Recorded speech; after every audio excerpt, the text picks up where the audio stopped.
లైఫ్‌లో ఎప్పుడైనా పారాసైలింగ్ చేయండి.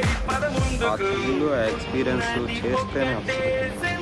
ఎంత ఎంజాయ్ చేసిందో అంత ఎంజాయ్ చేయొచ్చు. చాలా బాగుంది. చాలా నచ్చింది అందరికి. Please subscribe to my channel.